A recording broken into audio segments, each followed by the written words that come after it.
Do the roll call. Oh, they're on, we're not live yet. Okay. Okay. Okay, so we'll call the meeting to order. All I'll right, do we're the, calling this meeting to order. the roll call. Trustee Burgo, trustee Gregg, trustee Johnson, Here. trustee Young, Here, present. trustee Lazio, Here. trustee Lemunion, trustee Pandolfi, Here. trustee Stepp. Here. Trustee Thewas, trustee Thompson. Here. Trustee Wilson, Here. trustee Wyckoff. Okay, we have a quorum. All right, would you stand with me for the Pledge of Allegiance, please? Pledge allegiance to the flag of the United States of America, Of America. the republic for which it stands, one nation, under God, indivisible, with liberty and justice for all. So you can be seated. Going to give a short exhortation. We get started. And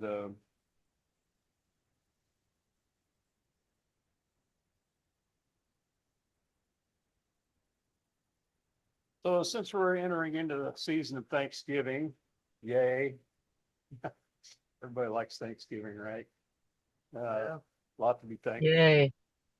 We have a lot, have a lot to be thankful for. And so there's a passage that I personally like out of Philippians chapter 4, verse 6. Do not be anxious or worried about anything. So if any of us are anxious or worried in this day and our time, the scriptures exhort us not to, but with everything in every circumstance and situation by prayer and petition with thanksgiving, continue to make our specific requests known to God. And as we do that, and the peace of God, which reassures the heart, it gives us peace, which transcends all understanding. That peace which stands guard over your hearts and your minds in Christ Jesus will be yours. And so I find myself wandering a bit about in this world today. And over the last few days, I'll be honest with you, I've been pretty anxious about a lot of things. It had nothing to do with the library. There were just other events happening in my life that sometimes I wish I could just run away.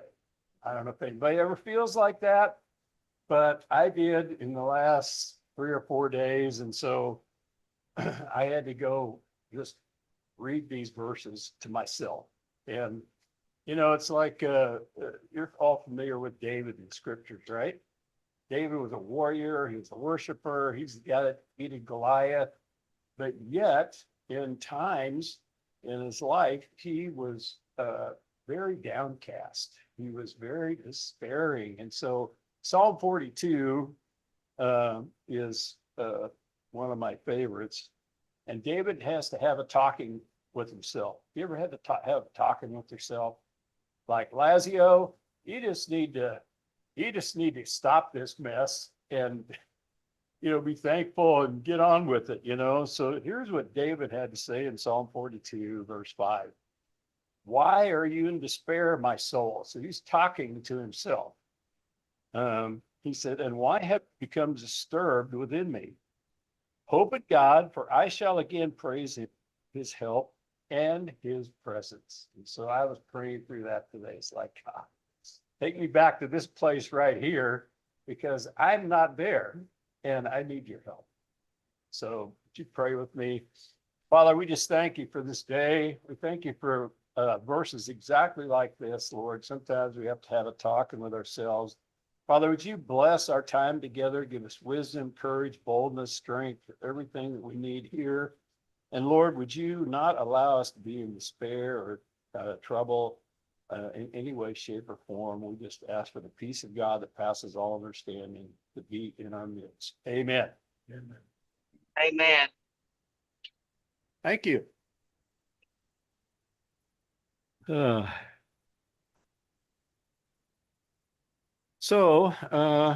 As for the approval of the agenda for motion.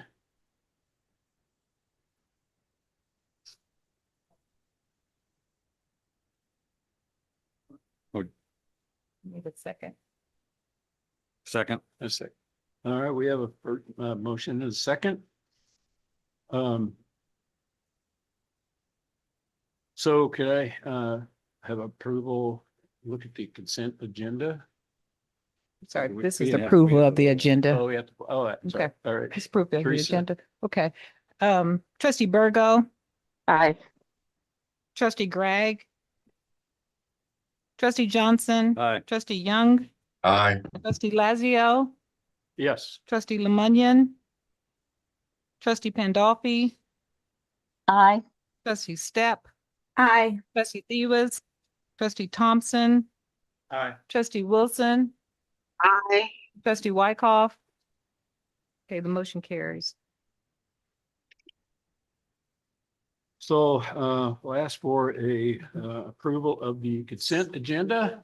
Have a motion on that. I move for the approval of the consent agenda. We have a second. We have a second. This is,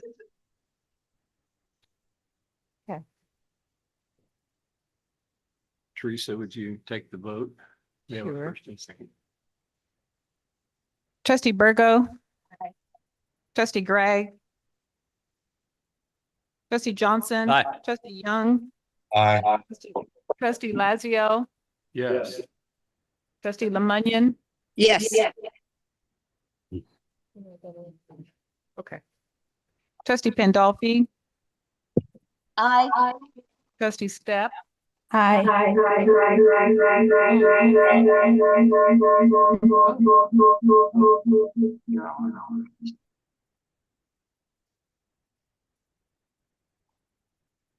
Trustee Thewas. Trustee Thompson. Aye. Trustee Wilson. Aye. And trustee Wyckoff. Okay, the motion carries. thank you. You're welcome. Visitors' comments, we do have a number of visitors. Stiefel and Company is here with us, and Jeremy, can you introduce whoever else is here with us? Yes, we're gonna do that under new business. Okay. Item 10.2. All right.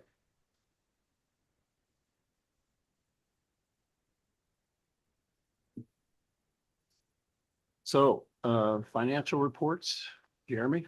Yes, good evening. Go ahead and flip to the next page.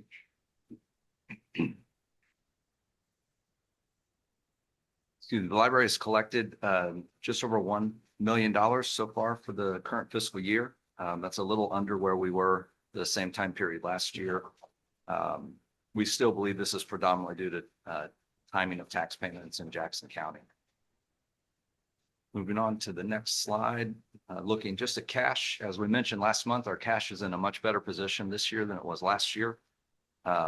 At the end of October, we had cash in the general fund of $9.6 million. You all may recall that last year we had to actually borrow against a line of credit in the month of November. So we do not believe that we'll need to borrow against that line of credit this year. So that's another indication of our strengthening cash position.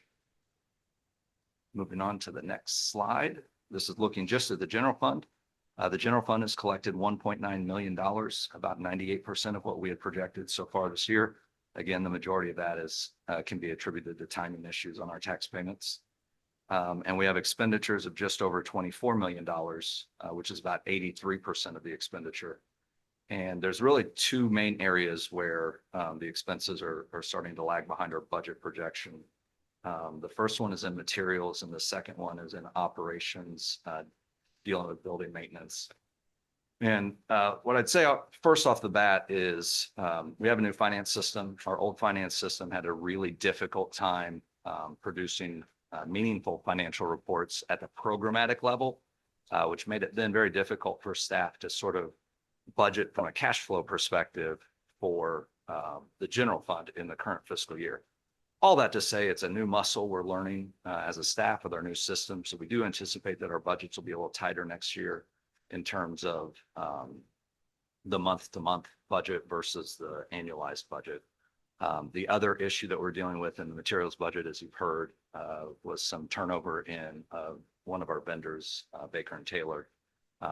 a lot of those invoices are now starting to get processed. So we believe by the end of November, we should be pretty much caught up in that regard as well. So, but all told, through the end of October, the library had spent 17.9 million more than it brought in. Not to beat an old drum, but this is the main reason why we have to have that significant cash reserve at the end of our fiscal year to tide us over until our next tax payment, which will begin in earnest in December. The next slide will be looking just at the capital project fund. You'll see there's a little bit of activity happening there. I believe we reported in prior meetings about the roof at MGC. That's one of the projects that's currently underway and being funded through the capital project maintenance plan. Another one is the parking lot at Antioch is also underway.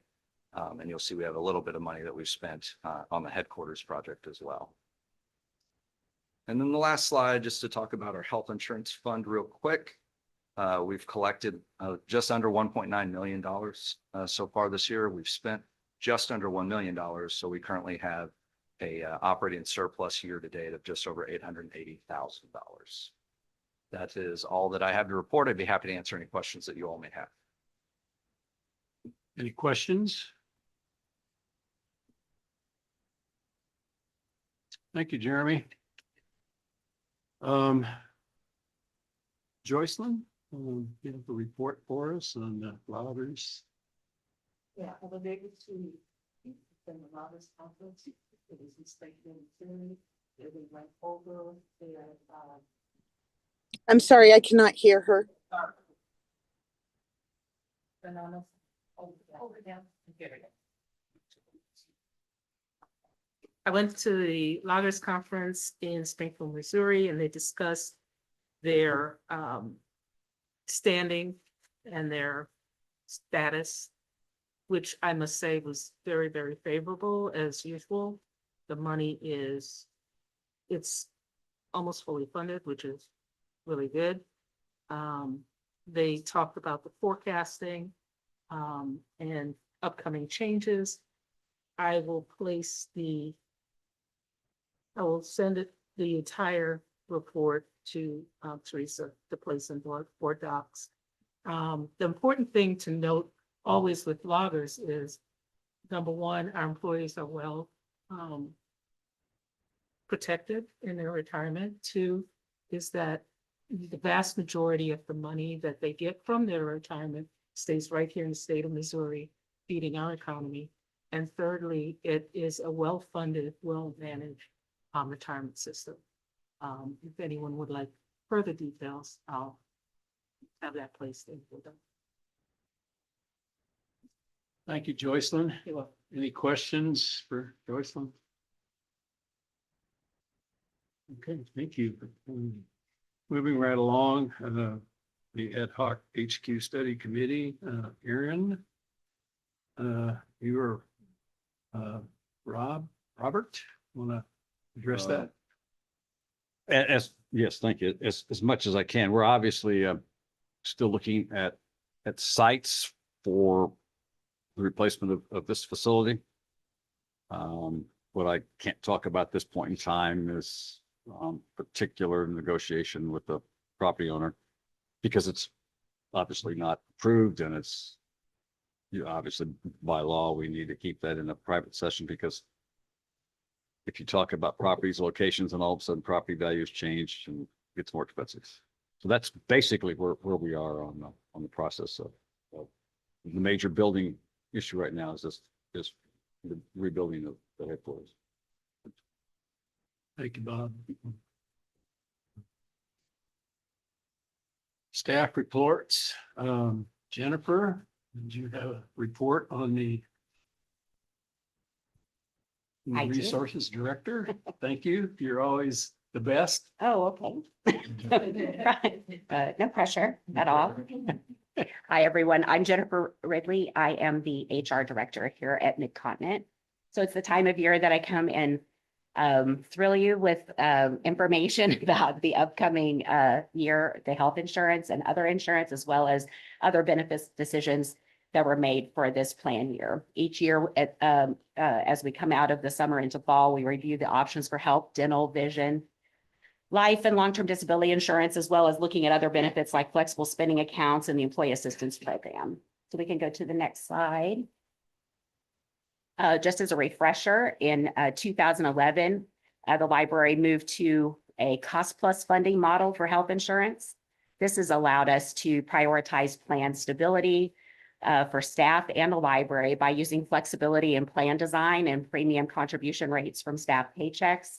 It continues to be our practice to attempt to smooth out the impact of ever-increasing healthcare costs on staff and the library.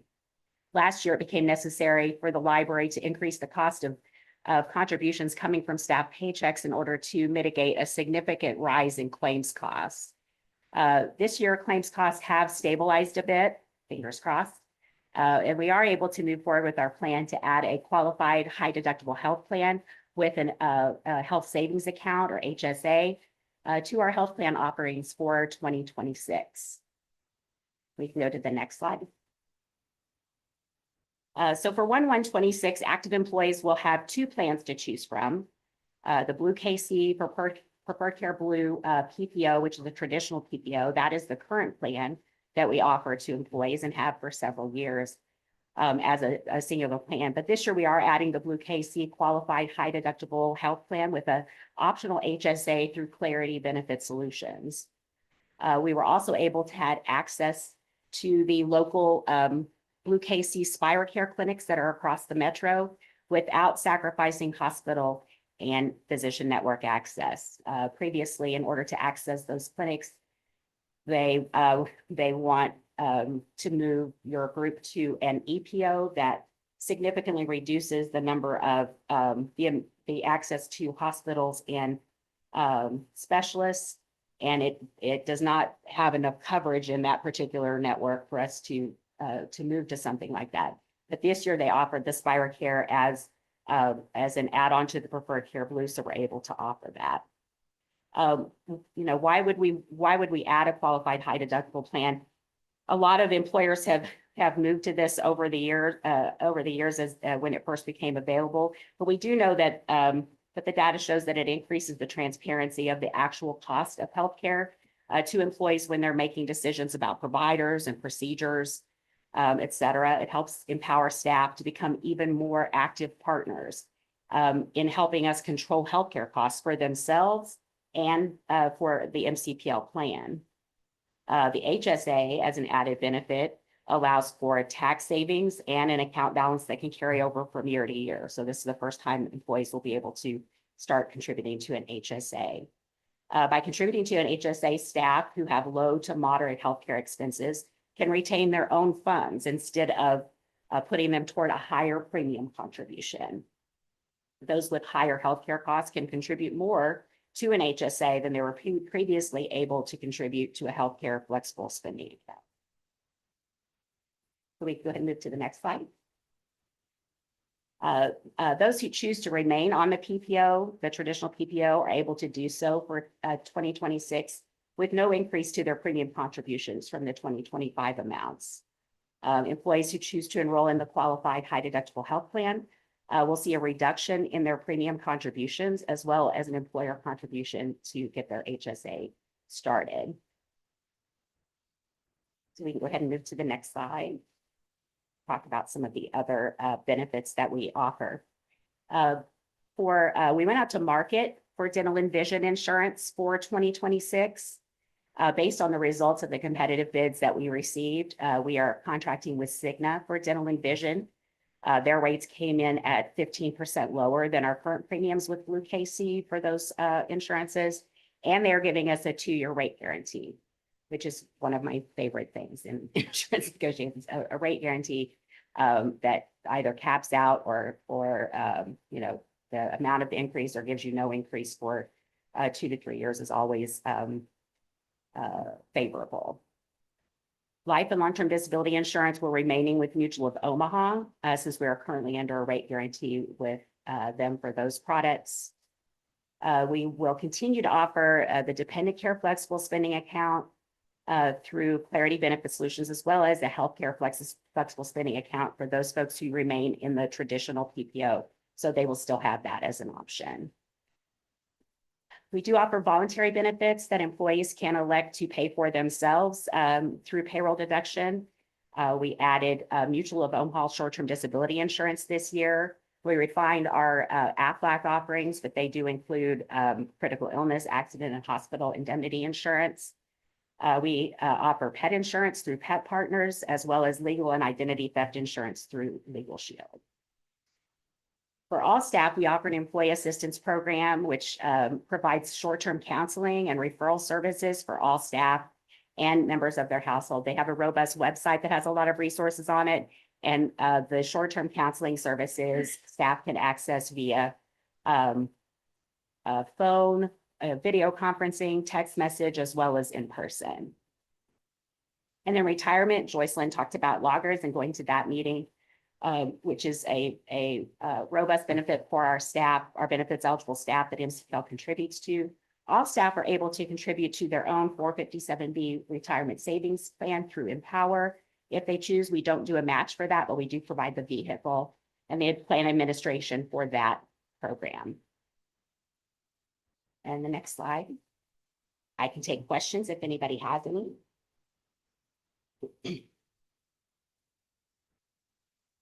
Otherwise, thank you very much for your attention. Go ahead. How is this change being received by our staff? It seemed to be generally positive. We had well-attended enrollment meetings. We've just been like open enrollment ended yesterday. So lots of meetings, lots of questions, but we did send out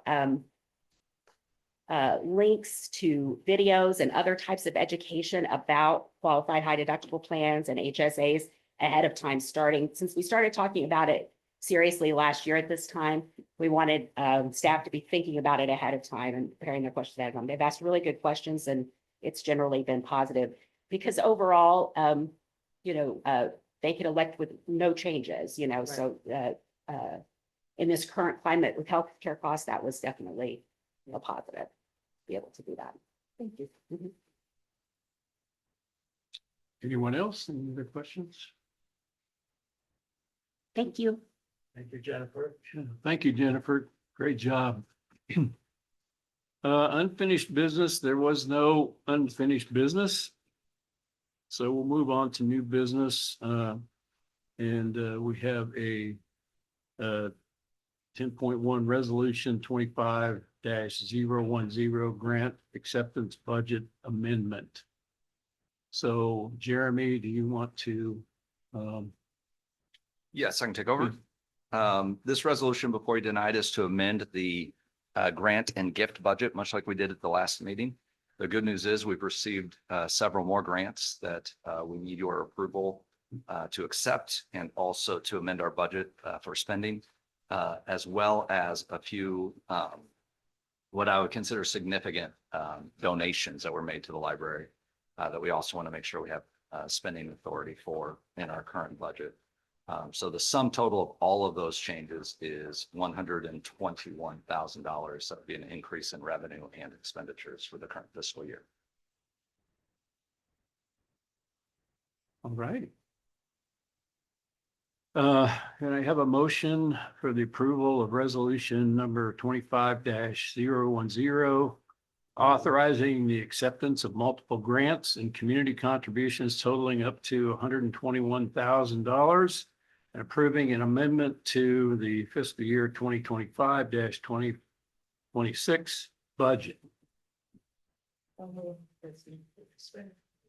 that? I'll make the motion. Okay, do we have a second? Second. Is there any discussion?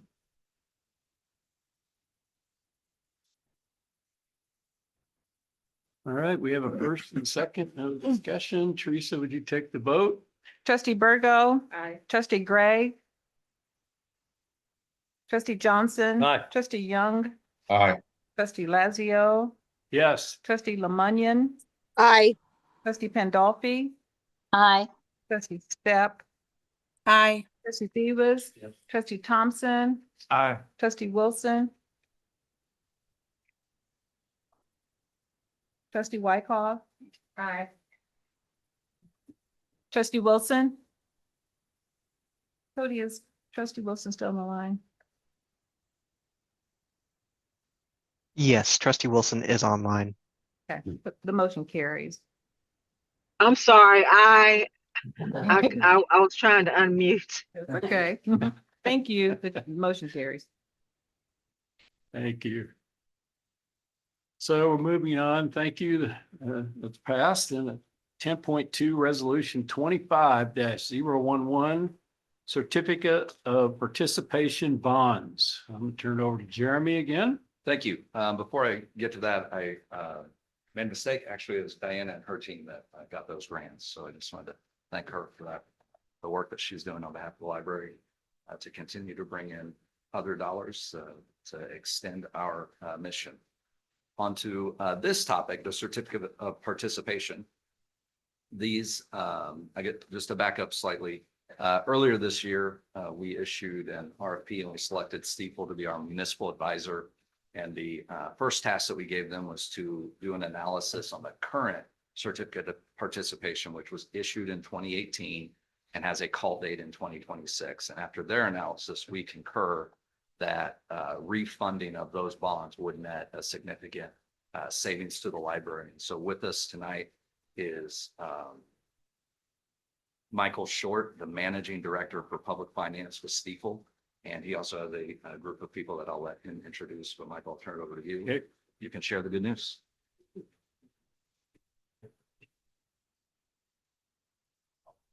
Good evening, Mr. Chairman, ladies and gentlemen. Yes.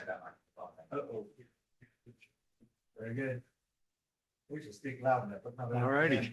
Well, There you good go. evening. Pleasure to be back with you. I am Michael Short with Stifel Nicholas. I'm here with my colleagues Connor Swanson and Bradley Reeves. Also with me, Rick McConnell from the law firm of Kutek Brock, which is the bond counsel firm for the district, and Dr. Mike Wright from Raymond James, who's the bond underwriter. I'm going to defer my comments to let Rick introduce the resolution you're being asked to produce because he drafted it.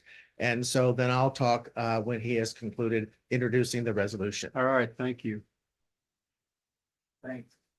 Thanks, Michael. I also pleasure to be here. And so I think a couple months ago, we were here and talked to you about, we're going to go to market. We're going to go to market. Well, now we're right there. We're right on the cusp of it. And so this is the actual resolution that authorizes the issuance of the refunding certificates. It's just sort of like refinancing your house. When you can get a good rate and save some money, that's what you do. So that's where we are. And what we have here is an approval of what we call parameters. We worked with Michael and Mike to make sure that we set these numbers with caps that will allow the type of savings that you're looking for, but also the flexibility to get the best deal that we can for you. And so that's sort of what's covered in section 1. We're not going to extend the maturity of anything. We're not going to issue any more than we have outstanding. This is all about savings. So we also approved several documents, and I'll give you a copy, Teresa, so you can load them up. But these basically in 2018, we leased several library branches, and including this facility. That's sort of the collateral for the financing. We're going to swap that around just a little bit, but basically we're going to keep the facilities the same as much as we possibly can. We will release this building from that and just swap another one in of like value. We also, these are tax exempt, and so that's what makes the interest rate so attractive. So we have to enter into a tax compliance agreement, which I welcome you to read and let me know your thoughts. Probably one of the most boring documents you'll ever flip through, but it's important. It's important. So the resolution also authorizes the refunding. It authorizes all of the parties to, we're going to buy some treasury securities to put into escrow. So we'll earn a little interest to make the refunding a little more cost effective. And the resolution authorizes that. So happy to answer any questions, but Michael's got the much funner part of this presentation. So I will turn it over to him. Thank you. Thank you. All right, very good. At each one of your places and also in your packet, I think, is this Excel spreadsheet You may recall that for those of you who were here in the October meeting, we appeared before you and we gave a little preview of what we think this financing would look like. And what we have here in this Excel spreadsheet is a comparison of the parameters that you're approving through the resolution that Rick just talked about with what we talked about in October and what the current market read is as of today. So to walk you through that real quickly, the bond parameter you're authorizing is no more than 40 million. Our pre-market assessment in October was 33.3. We're now at 36.4. Now that's a big difference. You might ask yourself why. When I was here in October, we talked about the fact that the 2037 and the 2038 maturities, the two longest ones, did not work in the refunding because they didn't have rates that beat what we had back in 2018. Well, the market shifted a bit, and the 2037 maturity came into the money is a phrase we use sometimes. So that one is now included. So we've added over $3 million of refunding. So that's why that par amount is larger, because that now works and adds to the savings for the deal. The 2038 maturity still does not work. So it is left alone and will continue to be serviced. The true interest cost, we put a parameter of 375 in. We were looking at 3263. We're now at 3269. You might wonder why hadn't that changed much? Because we added $3.5 million in and put another year in. So that's a computation of time and amount. And so that's why the tick didn't really change, but it's good that it didn't change because we added in a bunch of refunding and it stayed the same. The WAM is something that's this is the lawyer thing, weighted average maturity on bonds. Just how long you're going to have them out there on average. The maturity date is now no later than 3/1 of 2037 because we added that maturity in. We also added a call provision. I wanted to mention that when we were here previously in October, we weren't sure we'd put a call provision on these refunding bonds because they weren't going to go out as long. But when we added this maturity, we talked about that. We ran the numbers. We talked to the underwriter about it. And after talking with staff, we decided to put a 9-year call into these bonds. So that's something that wasn't included previously, but we've done that to give you the flexibility in the future to still refund the 2035s, the 2036s, and the 2037s. If after 9 years, the rates would indicate a refunding is positive, or maybe you banked up enough money and you just want to pay them off. So that gives you the flexibility prior to the final maturity. And then finally, on the gross savings, I want to draw your attention to the fact that in October, we were projecting 3.2 million. We're now at 3.5 and change. So it has gotten better, and we like to see that. Also want to highlight for you the fact that since our last presentation here, we went through a credit rating process for the district with the staff. A lot of questions were presented from the credit rating agency, and that's okay. It's been a while since you've been rated, so they had a lot of questions to ask, and we went through those and we answered them. And the credit rating of the district was reaffirmed at a AA2, and these bonds will then carry a AA3 because they are notched off one from the underlying credit rating because there is a risk of annual appropriation. These are not general obligation bonds. You as a board have to annually appropriate the debt service payment every year. That risk carries a one-notch distinction from the underlying rating of the district. So exactly what we hoped for and expected. The rating report, if you haven't seen it, you should ask staff for it because it's very positive and very favorable to the management here you have at the Mid-Continent Public Library District. So it was very favorable and we were very pleased to see it. With that, I'm going to ask Dr. Mike Reich if he wants to come forward. He's with Raymond James, a bond underwriting firm. Let him offer a few comments and share what their plan is for tomorrow. We're going to market they're going to market them tomorrow. Thank you. Thank you for selecting our firm to work with. We are absolutely thrilled to work with you all. I get one of the easiest jobs in this whole transaction. I just kind of keep the process flowing on our end. We did have a pre-pricing call on Monday, and Luke Matson, the underwriter who actually be selling these bonds on the desk, was on the call. And this deal is very straightforward, priced to attract investors. You have a great rating.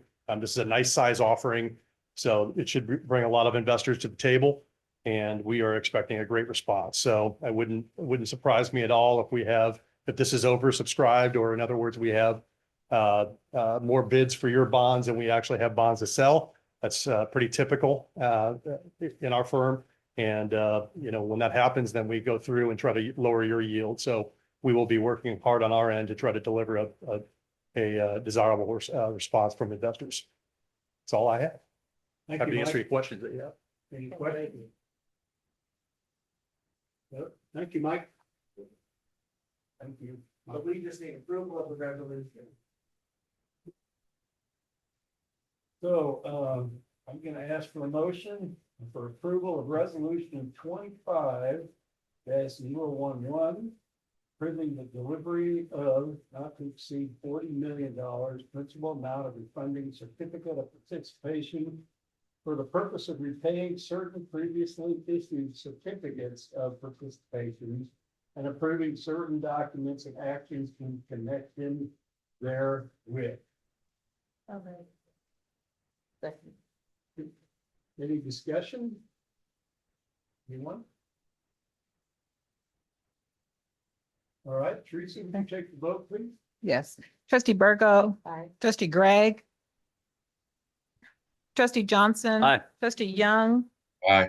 Trustee Lazio. Yeah. Trustee Lemunion. Aye. Trustee Pandolfi. Abstain. Trustee Step. Aye. Trustee Thewas. Yep. Trustee Thompson. Aye. Trustee Wilson.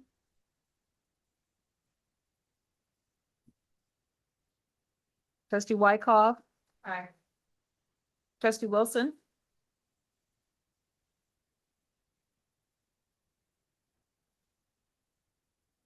Teresa, this is Cody. She's rejoining now.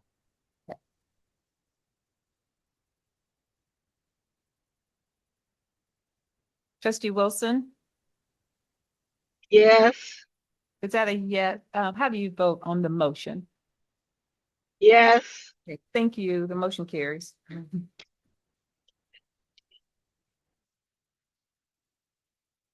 Thank you all. Thank you.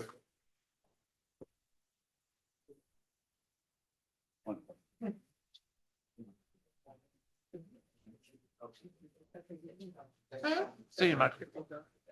Oh, yeah, that's Emma Pulse's last year. Wow. Yeah.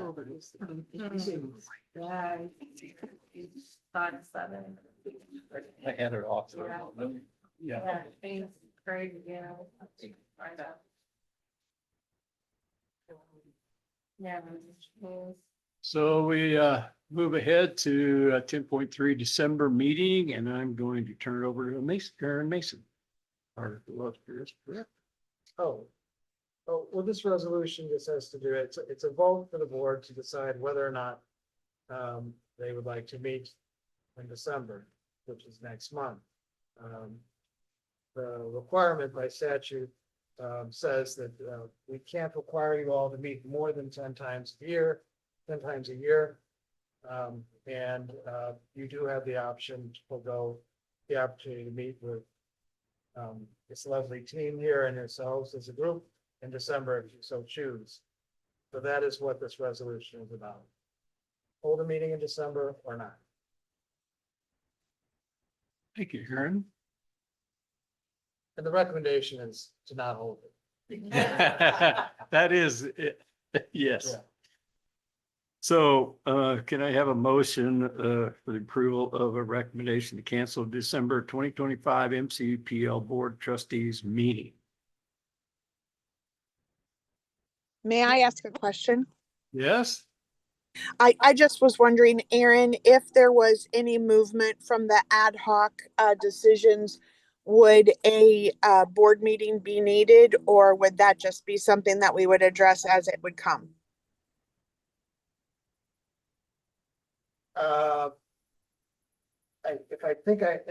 If I understand you correctly, I don't think there would be any need for board action in the month of December. Okay, thank you. You're welcome. Motion to not have a meeting? Yes. Yeah. Thank you. I'll second. Thank you. So we have a first and second, and is there any other discussion for this? No discussion. So Teresa, would you take the vote? Turn on my microphone. I apologize. Trustee Wyckoff, trustee Bevis, trustee Pandolfi, Aye. trustee Lazio, Yes. trustee Lemunion, Aye. trustee Step, Aye. trustee Wilson, trustee Burgo, trustee Johnson, Aye. trustee Young, No. trustee Thompson, No. trustee Wilson. Aye. Okay, the motion carries. Thank you. Moving on to the library director report, and I'll turn it over to Aaron Mason. All right, thank you very much, trustee Lazio. Quick update, with the new legislative session coming upon us, we are continuing our outreach with legislators throughout our service area, and have been fortunate to meet with a few in the past week and have productive conversations explaining, basically giving legislators an update as to how the library is doing. And talking a little bit about our priorities as an organization. So to date, I believe I've met with 2 legislators and more planned for later this week and into the coming new year. Before you is the MCPL monthly, and I don't want to go through everything here. There's a lot of amazing work that our programming and outreach staff have been doing, but I do want to highlight the Monkey Brain art exhibit. The gentleman on the front cover is a veteran named Matt Moyers, and he produced, I believe, this piece, this American flag piece that he's standing next to. He works with fire and wood, I believe. He burns his designs into wood. I bring this up. So the exhibit is on display at the Midwest Genealogy Center, but last Saturday, we had a magnificent event where we profiled or displayed the work of many artists. And we had a panel discussion with Matt and a few others on stage, and a host of partner organizations were also there to participate. It was truly just an inspiring event for everyone who attended. I think roughly 110 people showed up that day, and we had roughly 12 partner organizations taking part. And the Veterans Association was very happy. The Veterans Administration, excuse me, was very happy with the work that we did. And a lot of credit goes to Lisa Palmer of the Leader Engagement Department, excuse me. And I just want to publicly thank her for all of her hard work. She did a magnificent job.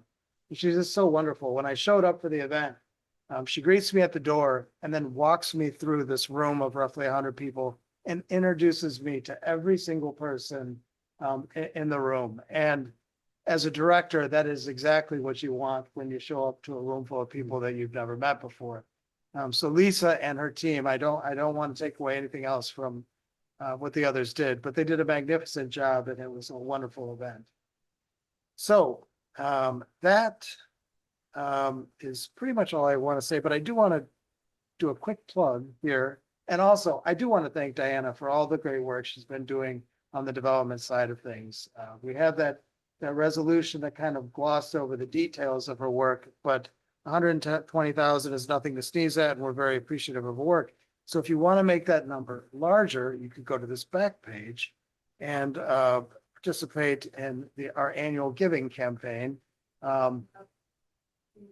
We have some mailers here, which I will say are wonderful. And Diana, I do have to confess, I was about to make my donation this morning and then got distracted by other matters, but I will do it before the end of the week. So anyway, keep that in mind if you want to make a donation to all the great work that she does. And that concludes my director's report. I would just add, I would like to thank Diana as well. I already made my contribution today. Okay. So thank you for all your hard work. You're amazing. Thank you. Appreciate it. So, Aaron, MCPL headquarters overview. All right, so as trustee Johnson mentioned, the ad hoc HQ committee met on the 13th, yes, to discuss some matters. But before we did that, we did a brief overview and open sessions to bring everyone up to speed and remind everyone how we got here, because it's been a while and a lot has happened, and even I kind of forget about the steps we took to get here. So if we could go to the next slide, please. Thank you very much. So in early 2024, we started taking a look at the maintenance of our facilities, and we conducted a facilities assessment, a plan, which came back with some numbers associated with each of our buildings. One of the buildings that was evaluated was the headquarters facility, and it was the opinion of the people doing the assessment that roughly $11 million were needed just to repair things like the roof, HVAC system, fire suppression system, and the like. Upon hearing that, the board said, well, why don't we take a deeper dive and think about what it would take to truly upgrade this building? In late 2024, we engaged BNIM to help us with an HQ feasibility study. And we formed an ad hoc committee in early 2025 to evaluate the work that BNIM did. When BNIM submitted the final report to the board, they presented roughly 6 or so scenarios, everything from a light renovation that would cost roughly $30 million to a ground up scenario on a cleared piece of land, which came in at the neighborhood of $44 million. It was a recommendation of the board that we pursue the ground up scenario and enter into the pre-construction phase, which we did. Since that time, we've done site exploration and preliminary discussions with municipalities throughout our service area. One municipality, the City of Independence, was very open to this idea of us remaining in Independence and expressed an initial interest in incentivizing a transaction, right? And what I mean by incentivizing is engaging us in a conversation about acquiring a piece of property that would be advantageous to the organization. In September of 2025, the City of Independence formalized this arrangement and authorized city staff, that would be the interim city manager, to pursue an agreement with MCPL. On the right-hand side is kind of a list of meetings that we've held and actions we've taken from that original initiation of this process to now.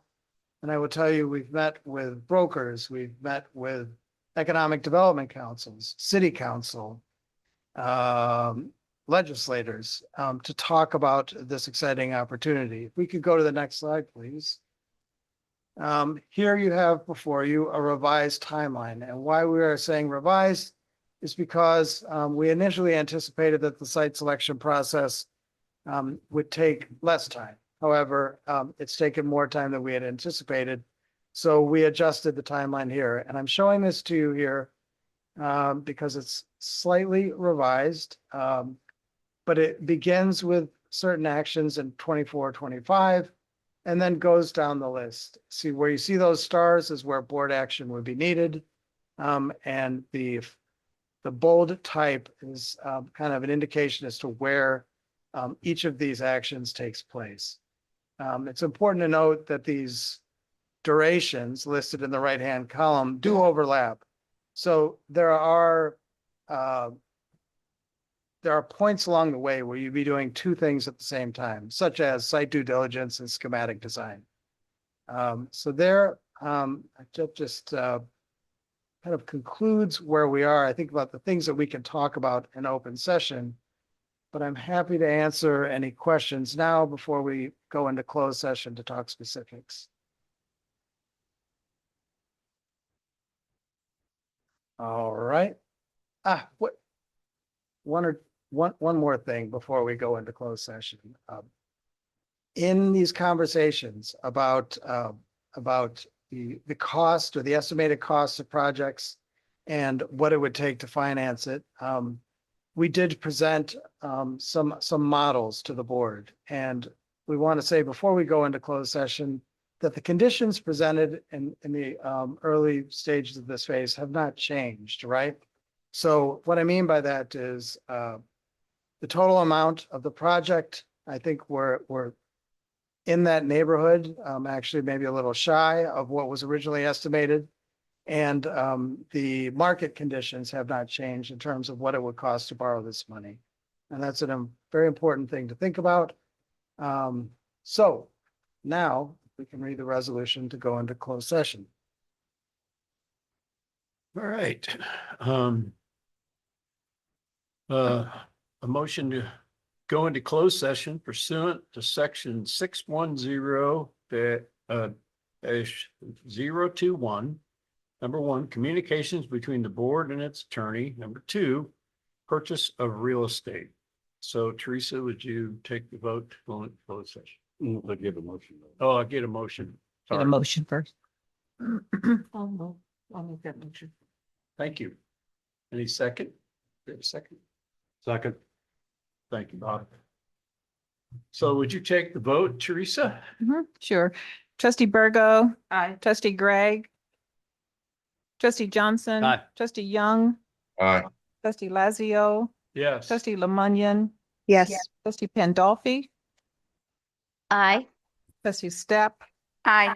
trustee Thewiz, trustee Thompson, Aye. trustee Wilson,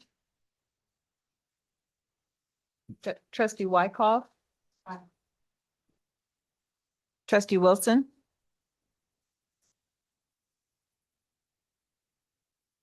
Teresa, trustee Wilson dropped off the call just a few seconds ago.